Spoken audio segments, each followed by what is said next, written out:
Vitthal mission school Godda के सभी वरिष्ठ कक्षा 10 के विद्यार्थीगण, हम का अपनी पाठ्य पुस्तक क्षितिज के पाठ 2 काव्यखंड पाठ राम राम लक्ष्मण संवाद पाठ को आज पढ़ने जा रहे हैं। इस पाठ में जिस भाग को आपको पढ़ने के लिए दिया गया है, यह इसके रचयिता है, इसके रचनाकार हैं तुलसीदास जी। तुलसीदास भक्ति काल के कवि हैं। आपको मैंने पूर्व की कक्षा में बताया था कि हिंदी साहित्य को 4 समयानुसार कालचक्रों में बांटा गया है। पहला कालचक्र आदिकाल है, दूसरा कालचक्र भक्ति काल है, तीसरा कालचक्र रीति काल है और चौथा कालचक्र आधुनिक काल है। ये कवि तुलसीदास भक्ति काल के कवि हैं। भक्ति काल को भी 2 भागों में बांटा गया था। एक भाग था निर्गुण भक्ति धारा और एक भाग था सगुण भक्ति धारा। सगुण भक्ति धारा का मतलब होता है जिसमें उन्होंने अपने इष्ट देव को किसी रूप में प्रतिबिंबित करके उन पर रचनाएं रची हैं। निर्गुण भक्ति धारा का मतलब होता है जिसमें साक्षात निराकार ब्रह्म के ऊपर रचनाएं रची गई हैं।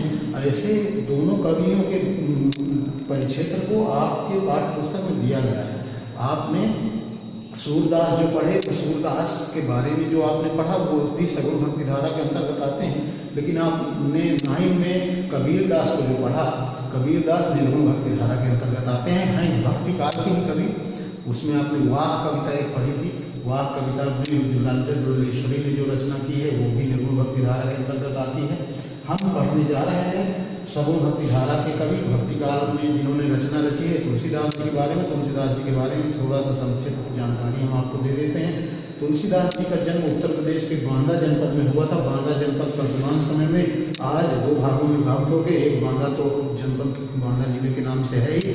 जिस जगह पर तुलसीदास जी का जन्म हुआ था वो 99 में अलग होकर चित्रकूट नाम के जिले के रूप में परिवर्तित कर दिया था उसे प्रशासन ने, और आज वो चित्रकूट जिला हो चुका है। इसलिए बुक में बांदा जिला छपा हुआ है, लेकिन आज वर्तमान परिप्रेक्ष्य में वो जगह चित्रकूट जिले में हो चुकी है। इनका जन्म जब हुआ था उस समय हमारे देश में मुगल काल था। मुगल काल मतलब मुगलों का शासन था। तत्कालीन समय में राजा अकबर सुल्तान थे यहाँ के, और राजा अकबर के बारे में आपने सुना होगा कि वो ऐसे राजा थे जो सर्वधर्म समभाव रखते थे, अर्थात सभी धर्मों को समान मानने वाले राजा थे, सुल्तान थे। इसलिए उस समय तुलसीदास जी ने अपने इष्ट देव राम के प्रति अपनी रचनाओं में बृहद वर्णन करने की स्वतंत्रता से महसूस की, और उन्होंने तत्कालीन समय में इस 16वीं शताब्दी के ये कवि हैं। 16वीं शताब्दी में इनका जन्म हुआ था। इनका जन्म 1532 ईस्वी के आसपास हुआ था। 1532 ईस्वी में जन्म लेने के बाद ये काफ़ी दिनों तक अपने माता पिता के साथ रहे। उसके बाद इनका विवाह रत्नावली नाम की एक लड़की से हुआ। इनके माता का नाम तुलसी था, इनके पिता का नाम आत्माराम दुबे था। इनकी रामचरितमानस इनका बृहद ग्रंथ है जिसे महाकाव्य के रूप में हिंदी साहित्य में जाना जाता है।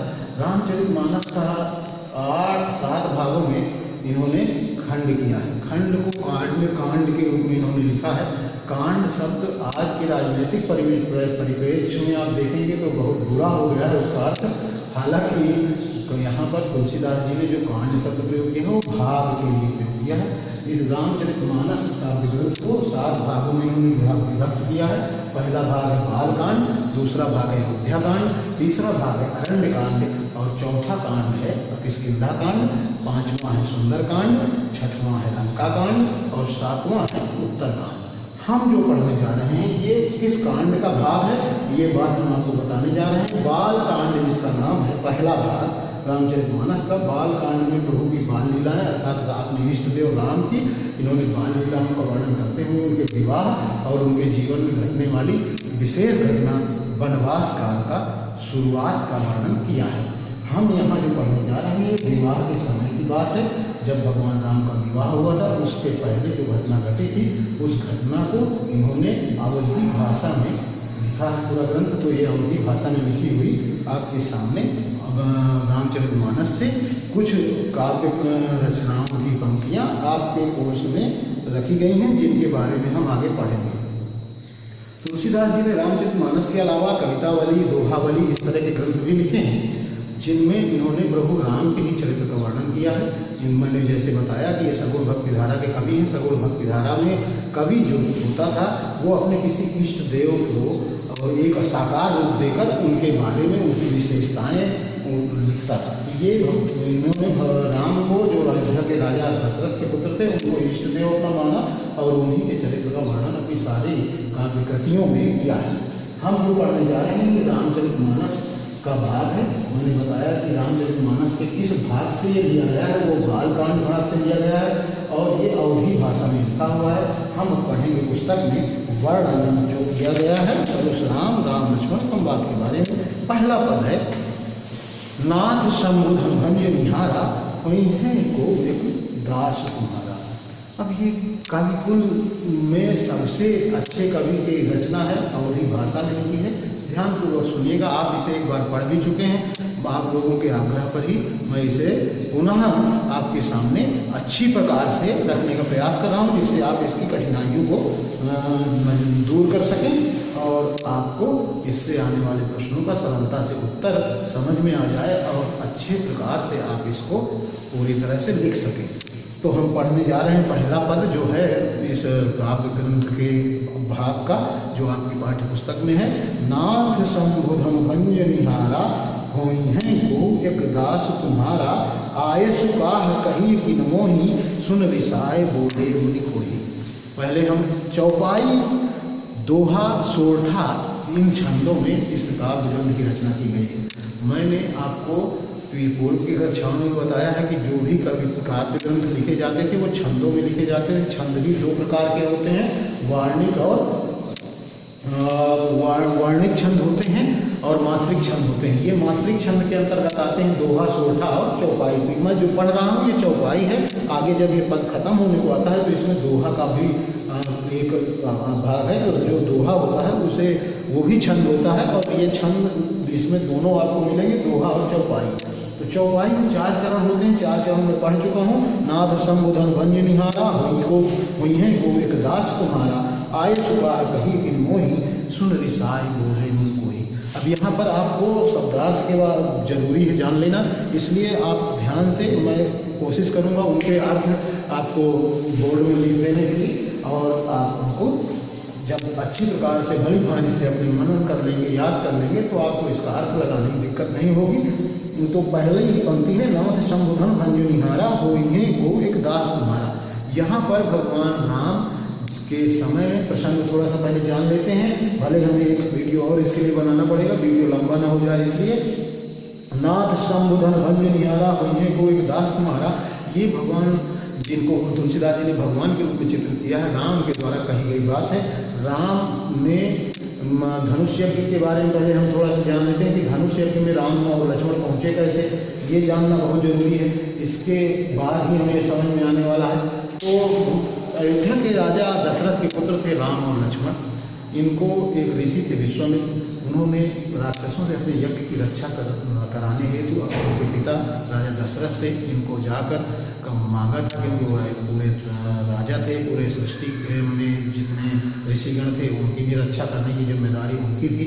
तो वो जाकर राजा से बताते हैं कि मुझे राक्षस लोग यज्ञ नहीं करने देते। तो वो अपने दोनों पुत्रों को जो गुरु वशिष्ठ से शिक्षा प्राप्त करके वापस घर आ चुके थे, उनको महर्षि विश्वामित्र के साथ भेज देते हैं कि जाकर महर्षि के यज्ञ की रक्षा करिए, कोई भी राक्षस इनके यज्ञ का विध्वंस न कर पाए। इस कारण से महर्षि विश्वामित्र राम और लक्ष्मण को लेकर अपने आश्रम चले जाते हैं। उसी समय तत्कालीन समय में मिथिला के राजा जनक अपनी पुत्री सीता का विवाह करने हेतु स्वयंवर का घोषणा कर देते हैं और स्वयंवर में वो देश देशांतर के राजाओं राजकुमारों को आमंत्रित करते हैं।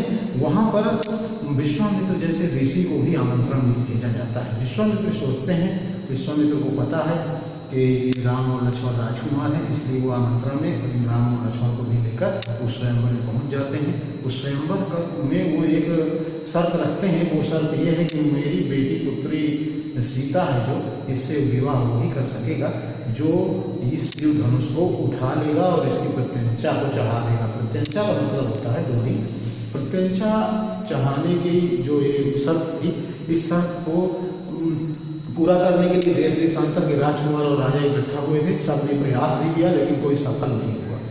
जब ऐसा हुआ तो राजा जनक को थोड़ा सा तकलीफ हुई और वो उठकर उसी राज दरबार में सभा में कहने लगे कि शायद ये पृथ्वी वीरों से विहीन हो गई है। एक वीर विहीन मही में जानी, ऐसा तुलसीदास जी लिखते हैं। ये वीर विहीन मही में जानी सुनते ही लक्ष्मण थोड़ा सा क्रोधी स्वभाव के व्यक्ति थे, उनको थोड़ा सा क्रोध आता है और वो राजा जनक से कहने लगते हैं कि अगर आप इस तरह की बातें करेंगे और हम जैसे क्षत्रिय यहाँ बैठे सुनेंगे तो ये बहुत गलत है। मैं इस धनुष को एक छतरी की भांति तोड़ सकता हूँ। वहाँ पर तुलसीदास जी लिखते हैं तोरम छत्रक दंड जीव, जैसे छतरी का कोई डंडा तोड़ देता है उस प्रकार मैं इस जो है तोड़ सकता हूँ इस धनुष को। लेकिन आपने ऐसे कैसे कह दिया हम जैसे वीरों के इस सभा में बैठे रहने पर। लेकिन वो लोग क्यों धनुष उठाने नहीं गए? क्योंकि वो राजदरबार में राजा के स्वयंवर बुलाने से गए थे। विश्वामित्र ने अपने साथ ले गए थे, तो विश्वामित्र ने फिर आदेश दिया भगवान राम जी ने, तुलसीदास जी ने भगवान के रूप में चित्रित किया है राम को।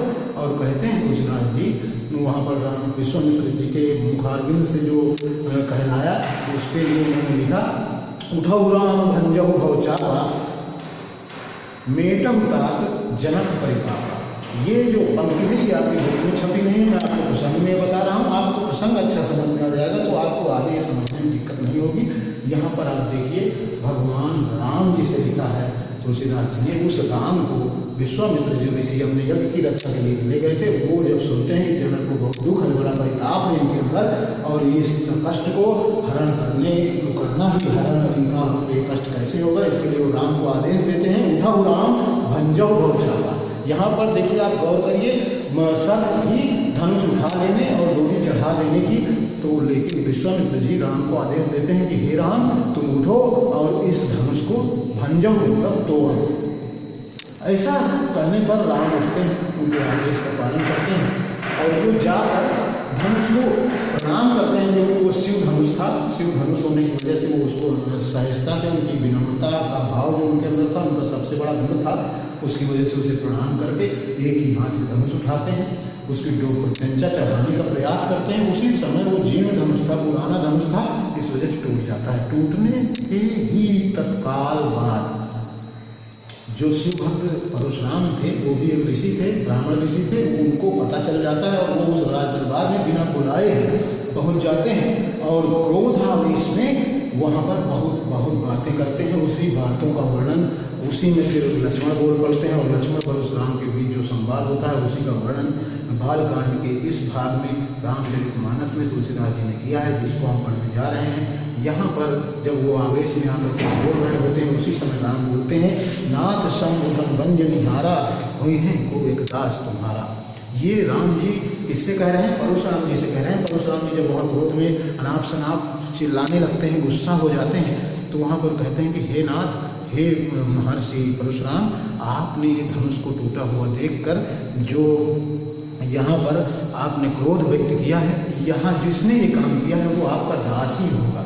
दास मतलब सेवक ही होगा।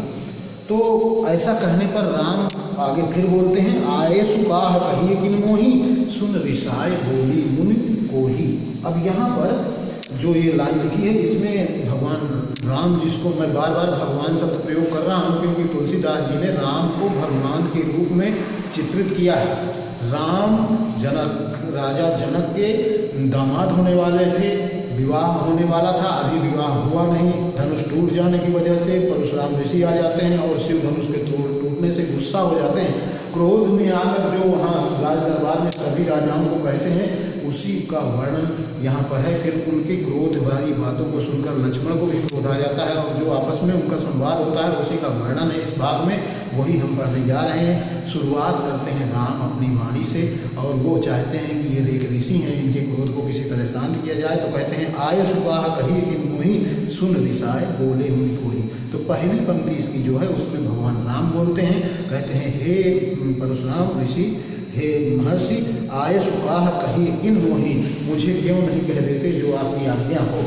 आयस मतलब आज्ञा, काह मतलब कहिए, कहिए किन मोही, मुझको कहिए, किन मोही क्यों नहीं कहते हैं। तो बोलते क्या है, अब आगे वाली लाइन में परशुराम बोलते हैं सुन रिसाय। ये सुनकर, राम की ऐसी बात सुनकर, रिसाय मतलब क्रोध में आकर बोले मुनि कोही का मतलब है क्रोधी। मैं आपको शब्दार्थ भी लिखे दे रहा हूँ यहाँ, जिससे आपको समझ में आए कि हाँ यहाँ पर इसका ये अर्थ है। क्रोधी जो शब्द मैंने बताया कि ये यहाँ पर इसको प्रयोग किया है तुलसीदास जी ने कोही करके। कोही तद्भव शब्द है ये और अवधी भाषा का शब्द है, इसलिए इसको समझने में आपको दिक्कत होगी। कोही का मतलब होगा कोही, रिसाय मतलब आवेश में आकर। और आगे लिखा है तो बोले मुनि कोही, तो यहाँ परशुराम जी बोलते हैं क्रोध में आकर, क्या बोलते हैं? सेवक सो जो करे सेवकाई, आदि करनी करी करे ये लड़ाई। आदि करनी मतलब शत्रुता वाला कार्य, आदि करनी का मतलब होता है शत्रुता वाला कार्य। आदि करनी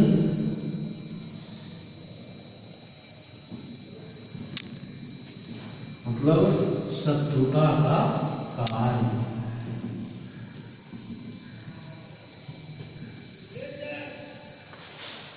तो परशुराम जी कहते हैं रामचंद्र जी की बातें सुनकर कि सेवक जो करे सेवकाई। सेवक तो वो होता है जो सेवकाई का कार्य करे, अर्थात सेवा का कार्य करे।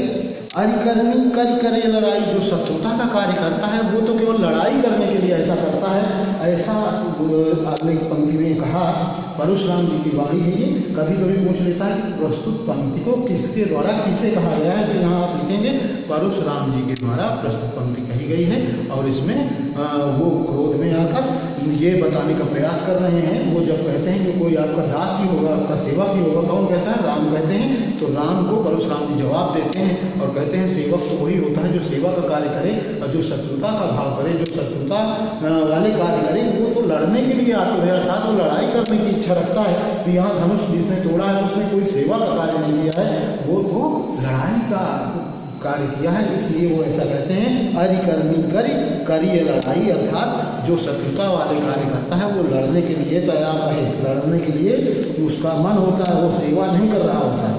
फिर आगे परशुराम जी ही अभी बोल रहे हैं। परशुराम जी कहते हैं सुनहु राम जय शिवधम तोरा, सहस बाहु सम सोरिपु मोरा। अब परशुराम के बारे में आपको थोड़ा सा जानना होगा। यहाँ सहस बाहु नाम के व्यक्ति की चर्चा की गई। ये एक राक्षस था जो उनके माता पिता के आश्रम से उनकी बहुत सारी चीज़ें छीन के ले गया था, और वो सहस्त्रबाहु उसका पूरा नाम था। सहस्रबाहु यहाँ लिखा है, तद्भव शब्द है, उसका नाम था सहस्त्राबाहु। उसके 1000 भुजाएं कही जाती थीं। वो तपोबल से अर्जित वो भुजाएं, मतलब उसके युद्ध आदि के समय में वो तपोबल से 1000 भुजाओं जैसी ताकत वाला हो जाता था, इसलिए उसका नाम था सहस्त्राबाहु। तो कहते हैं सुनहु राम जय शिव धनुष तोड़ा, हे राम सुनो जिसने इस शिव धनुष को तोड़ा है, तोड़ा मतलब तोड़ा है। सहस बाहु सम सो रिप मोरा, सम मतलब है समान, तो रिप मतलब शत्रु। सहस बाहु सम सो मोरा, रिप मतलब यहाँ शत्रु है। तो परशुराम जी कहते हैं कि जो जिसने इस शिव धनुष को तोड़ा है वो सहस्त्राबाहु के समान मेरा शत्रु है। सहस्त्राबाहु की बात यहाँ इसलिए की है क्योंकि परशुराम ने अपने फरसे से, वो एक फरसा धारण करते थे, और उस फरसे से उस सहस्त्राबाहु की उन हजारों भुजाओं को काट दिया था। जब उन्होंने उनके माता पिता से, उनकी गाय आदि आश्रम से, उनके आश्रम से बहुत जो चीज़ें थी उनमें से एक गाय भी थी, उसको सबको छीन कर अपने राज्य में ले गया था। तो आगे कहता है आगे कहते हैं रामचरितमानस में तुलसीदास जी परशुराम के माध्यम से, सो बिलगाव विहाई समाजा न मारे जय है सब राजा। इसका मतलब होता है जो ये समाज लगी है राजाओं की, राजकुमारों की, इसमें से जिसने ये गलती की है, जिसने इस शिव धनुष को तोड़ा है, वो बिलगाव वो अलग हो जाए। नहीं नत, नत मतलब नहीं, नत का मतलब होता है न, अलग अलग है, इसका मतलब होता है नहीं तो, नहीं तो। न तो मारे जय हैं सब राजा, अर्थात अगर वो अलग नहीं होता है सभी समाज, ये राजकुमारों की जो समाज लगी है, जो ये सभा लगी है, तो मैं उसे पहचान के अलग नहीं जान पाऊंगा, तो मैं सभी राजाओं को मार दूंगा। क्योंकि इनके बारे में तुलसीदास जी ने भी लिखा है और अन्य ग्रंथों में भी लिखा गया है कि परशुराम बहुत क्रोधी ऋषि थे। इन्होंने कई बार इस क्षत्रियों को इस धरती से मार के खाली कर दिया था, अर्थात इस धरती को क्षत्रियों से हीन कर दिया था। इसलिए वो कहते हैं कि मैं सभी राजाओं को मार दूंगा अगर वो इस समाज वहाँ से अलग होकर मेरे सामने नहीं आता। ऐसा सुनकर भगवान राम तो चुप हो जाते हैं, क्योंकि जान जाते हैं कि इनका क्रोध मेरे शांत हो नहीं रहा, तो मेरा बोलना ठीक नहीं है और क्रोध में आ रहे हैं। तो राम तो बोलना बंद कर देते हैं, लेकिन ये सब सुनकर लक्ष्मण जी बोल पड़ते हैं और थोड़ा मुस्कुराते हैं कि कैसा ऋषि है, इसको इतना क्रोध आ रहा है इस धनुष को देखकर। तो बोलते क्या हैं, अब आगे की लाइनें जो हैं वो लक्ष्मण की द्वारा बोली गई हैं। सुनी मुनि वचन लखन मुस्काने। ऐसे मुनि परशुराम की उन वचनों को, उन वाणी को, उस तरह की बातों को सुनकर मुस्कुराते हैं लक्ष्मण और बोले परुष धरहि अवमाने। यहाँ पर जो मतलब परशुराम है, जो परुष को फरसा को धारण किए हुए हैं, ऐसे उस परशुराम का अपमान करने जैसी भाषा को बोलने लगते हैं। क्या बोलते हैं, बहु धनुहि तोड़ी लड़काई कबहु न अस ऋषि की गोसाई। यहाँ पर आए अस का मतलब होता है ऐसा, असी ऐसा, ऐसा ऋषि, ये ऋषि वो ऋषि नहीं है जो मुनि के लिए प्रयोग होता है। अस ऋषि, ऋषि का मतलब होता है क्रोध।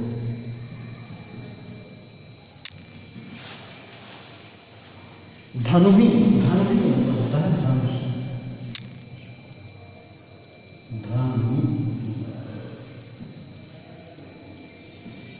धनुहि धनुष। इसमें शब्दार्थ का बहुत महत्व है, क्योंकि अवधी भाषा के लिखा हुआ ये ग्रंथ है और इस ग्रंथ के शब्दों का अर्थ ही इस ग्रंथ के शब्दावली समझने में मदद करता है। तो कहते हैं, सुनि मुनि वचन लखन मुस्काने बोले परुष धरहि अवमाने बहु धनुहि तोड़ी ललकाई कबहु न अस ऋषि कीन गोसाई। कहने का मतलब, हे गोसाई, हे ऋषि, हे महोदय, आपने कभी भी, हमने जब ललकाई का मतलब होता है बचपन में, ललकाई, ललकाई मतलब बचपन, बाल्यावस्था, बाल्यावस्था।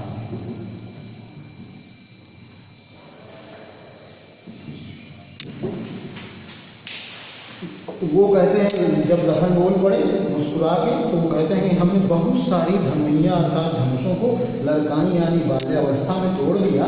कबहु न सिर्फ तीन गोसाई, अगर आपको धनुष टूटने से ही क्रोध आता था, तो जब हमने बाल्यावस्था में धनुषों को तोड़ा, उस समय तो आपको कभी क्रोध नहीं आया।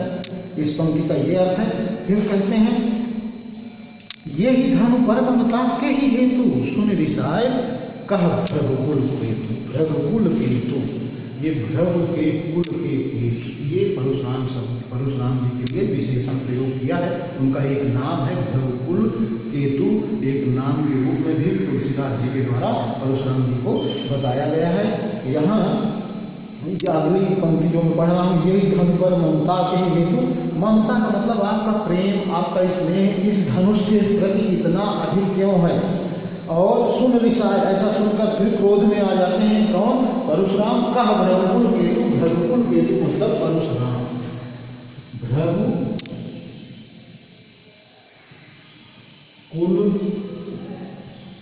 केतु। अब यहाँ पर भ्रगुकुल केतु परशुराम के शब्द परशुराम के लिए प्रयोग किया गया है, परशुराम। क्यों भ्रगुकुल केतु कहा गया? भ्रगुकुल केतु तुलसीदास जी के द्वारा इसलिए कहा गया क्योंकि ये महर्षि भृगु थे, उनके कुल में पैदा होने वाले सबसे प्रसिद्ध व्यक्ति थे। तो ये इन्हें, इसका शाब्दिक अर्थ होता है भृगु परिवार के केतु मतलब पताका ध्वज, अर्थात जिनकी प्रशंसा सबसे अधिक हो रही है उस कुल में, वो कौन थे? परशुराम थे। भ्रगुकुल केतु का यहाँ आप अर्थ लेंगे परशुराम। वास्तव में इसका शाब्दिक अर्थ होता है भृगु नामक परिवार के केतु अर्थात झंडे, ध्वज। अब अगला जो छंद लिखा है वो दोहा में लिखा है। अब यहाँ पर परशुराम बोल पड़ते हैं, सुन रिसाय बोले, सुन रिसाय कहा भ्रगुकुल केतु अर्थात परशुराम वो बातें सुनकर लक्ष्मण जी कहा मतलब कहने लगते हैं। क्या कहते हैं? रे नपुरबालक काल बस बोलत तो ही न सवार धनुहि सम त्रिपुरारि धन विदित सकल संसार। इसका अर्थ होता है हे बाल राजा के पुत्र, हे नृप पालक, नृप पालक मतलब राजा के पुत्र। है नृप बालक काल बस बोलत तुम संहार धनु ही सम त्रिपुरारि धनु विदित सकल संसार। इसका अर्थ सुनिए, ये कह रहे हैं परशुराम और किससे कह रहे हैं?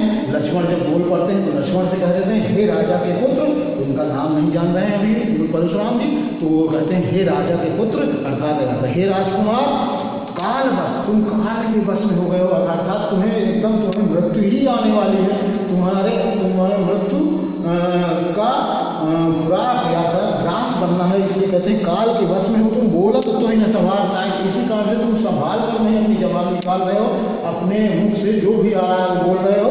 और कहते हैं ये ही धनुही सम त्रिपुरारि धन, तुम छोटी छोटी धनुइयाँ जो बचपन में खेलते समय तोड़ते थे, उनके समान इस त्रिपुरारि मतलब भगवान शिव त्रिपुर नामक दैत्य के अरि, त्रिपुरारि का अर्थ है त्रिपुर नामक राक्षस के अरि अर्थात शत्रु, तो वहाँ पर त्रिपुर नामक दैत्य का वध किया था शिव ने, तो इसलिए उनके लिए शब्द आया है त्रिपुरारि धनु अर्थात शिव का धनुष।